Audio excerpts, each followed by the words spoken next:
Welcome back to the Real Men of Real Estate. Your host, Thomas Chappell, here. We with our very special guest, Dr. Sharon Barnes. So you was alluding to earlier about LaToya Tilley, who was a guest last month on the show. So if you can continue that, I appreciate it. Well, as I said, we started working together under a common brokerage in the Inland Empire, and then we decided to start our own investment company. So we incorporated and have our global investment company, and we attracted an angel investor that happened to be related to LaToya as well, and it started open our eyes until the other side of real estate, to that investment side, and that's where the club came in. You know, we were looking to, the first thing we had to realize is that there was two forks in the road for real estate. There was the traditional real estate, the buying and selling and working with investors under the license part, and then there was the investment side, where we could go out and we could buy properties and flip them for a profit. We could come into syndication with other people and buy, so we could leverage up not only for ourselves but for our community.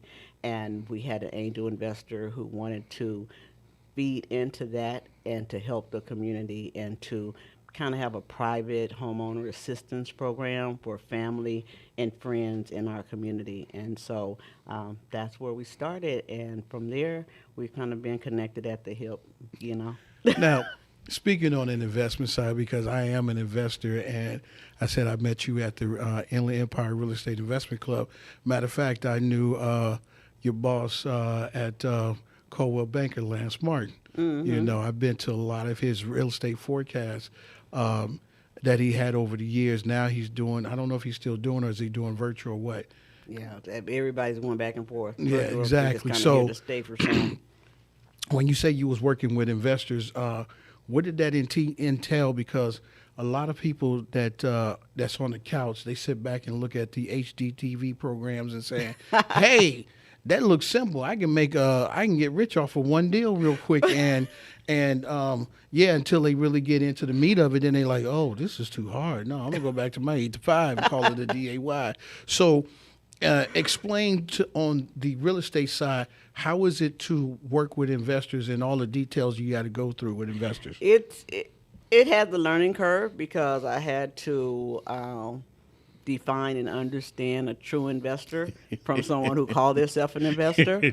Like, you know, I get a call and somebody's an investor. They're looking for these properties, and they have this nice letter of line of credit. And I go out and write 30 or 40 offers and don't get anything. And I don't get paid until you actually buy something and close it. So I'm working for free. And then I find out, okay, we go out, we write the offer, we get it accepted, you go and see it, and then you got to go ask somebody else for the money, and then they say they don't like the deal.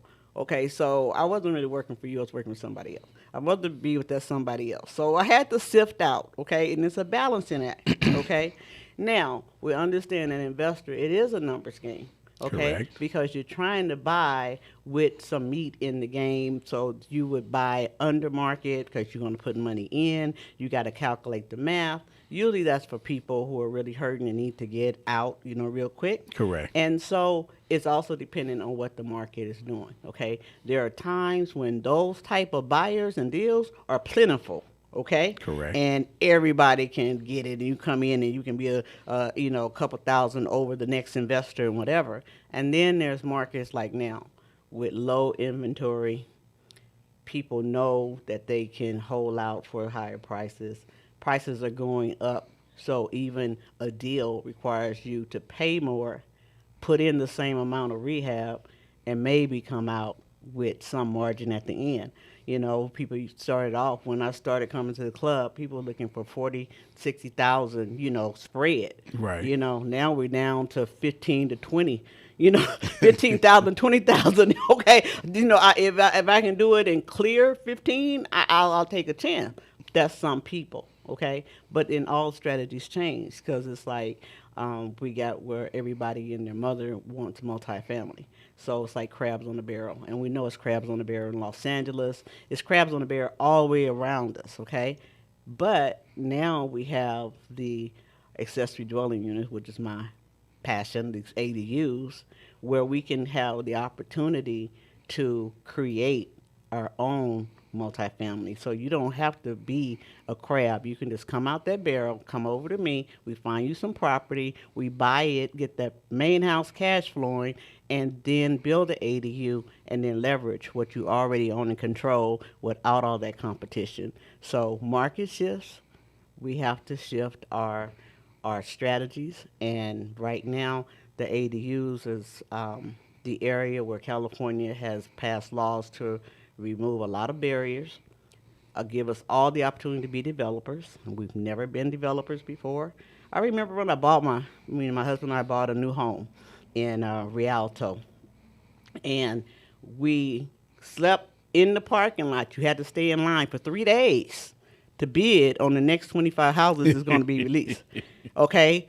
My parents, my sister, people came up to bring us food, to take our places in line while we went to take a shower. I mean, we were in the line. That's what it took. We sold our home that we were living in Pomona because the house was supposed to be done in 2 months or whatever, but we had to sell before we could close on that.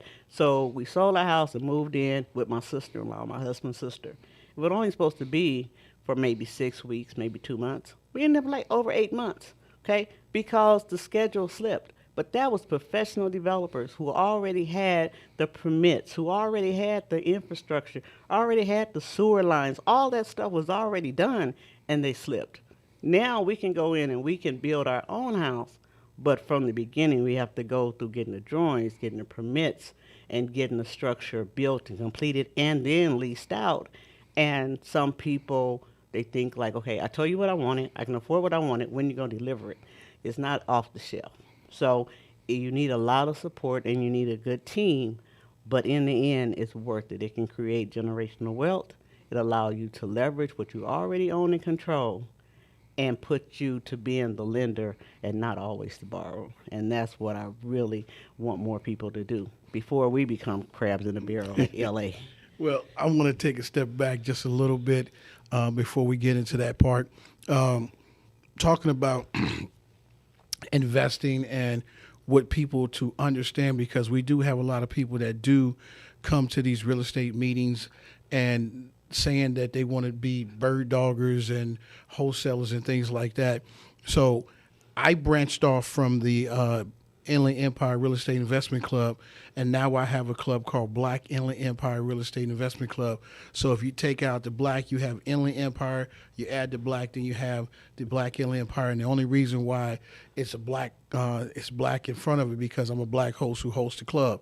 It's once a month, every third Wednesday of the month. Right now we are virtual. We were live, but now because of the pandemic and Zoom has taken over the world, then now we're virtual. Next year I'll go do both virtual as well as live.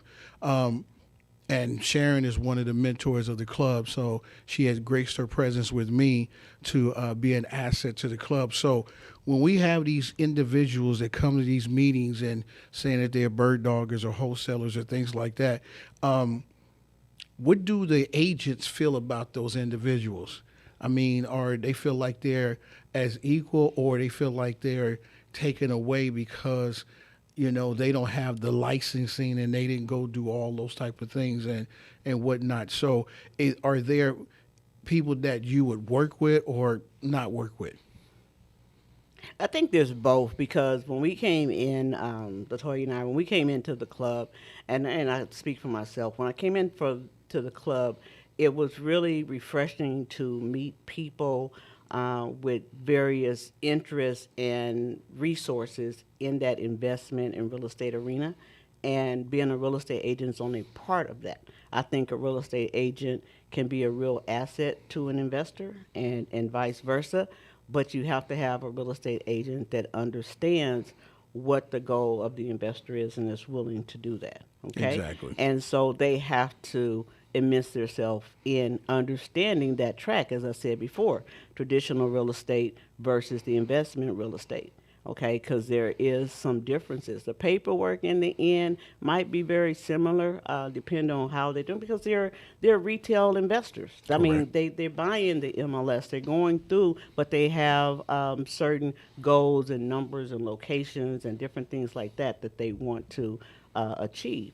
And then some of those details that the investor goes to, or the way they work with a title company or escrow, it doesn't line up perfectly with what the real estate training is. And so some realtors who don't understand that other side will think that you're doing something illegal or you're doing something whatever. And it's like, I read one time there was like over 70% of the real estate sold was non-MLS. I mean, non-traditional. It's that off-market, Correct.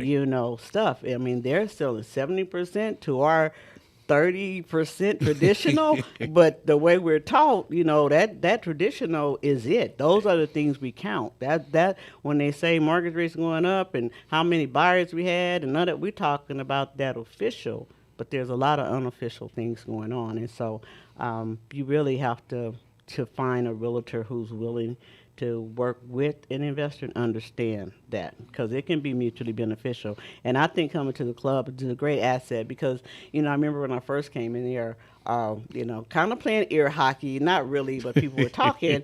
But I remember they was having a conversation and said they had spent like over $40,000 on real estate training trying to get, their first flips and get set up.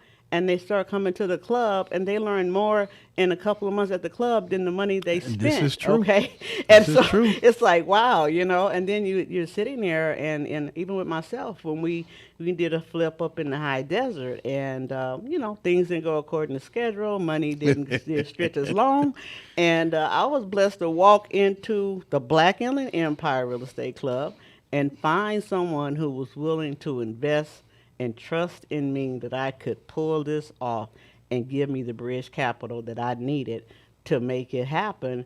Otherwise, I could have everything went down the drain. And so being in the club has been a benefit, and I think it's a benefit to anyone who wants to really get in there to get that group and to get going. Well, the thing about the club is that, we are non-sales club. We're not selling no books, tapes, videos, or any type of programs and things like that. It's just network support. And like I tell people, all I really want is your brain. I don't want your money, because you get to learn more without have to spend a lot of money just because you think you got it from a guru, and there's no such thing as a guru. No disrespect to the hustle. Right. You know what I'm saying? But everybody has the same, we all on the same playing field. It's just that how fast do we want it? What we rather get out of it. So that's what the clubs offer and things like that. So I had the opportunity to work with you as well as your partner in crime, LaToya, and you guys were sending me stuff and understanding what we were looking for, because it's hard to find investors that's going to capitalize. I've heard a lot of agents get mad because, you're always putting a low ball offer in. It's because the numbers have to work out. And then a lot of the agents that I know that was definitely black, they end up getting out of the game because they felt like they wasn't taught right, and they're not making no money and this, that, and the other. So they had to go back and get a regular 8 to 5, and then they came back to real estate. And it's a hard, because you have to. To be real estate, you really have to have that entrepreneur spirit. Okay? Exactly. I mean, the entrepreneur works things you're passionate about, and there's no guaranteed, flow or results from that effort as far as monetary. Every week or 2 weeks, you're not getting paid. Exactly. So you have to do. I mean, I'm still, trying to get the cash flow. Okay, it's like, I want to have a relationship with my income, not just be kind of like a beck and call girl. Like, okay, you close this when you got some money, but you do without it for 6 months. But this is just something that we have to work towards. But real estate is you're in business for yourself, and whether you're with a broker or not, it's your business, and you're an entrepreneur. And if you don't embrace that spirit, then yes, a job with 9 to 5 and a paycheck is probably where you need to be. Well, see, like I tell everybody, it's just like watching Shark Tank. You have a panel, and the panel sit there. You bring the product, and the panel decides whether or not they want to invest into your product. Exactly. So we're about to take another commercial break. We'll be right back with our guest, Dr. Barnes. This is the Real Men of Real Estate. Thank you.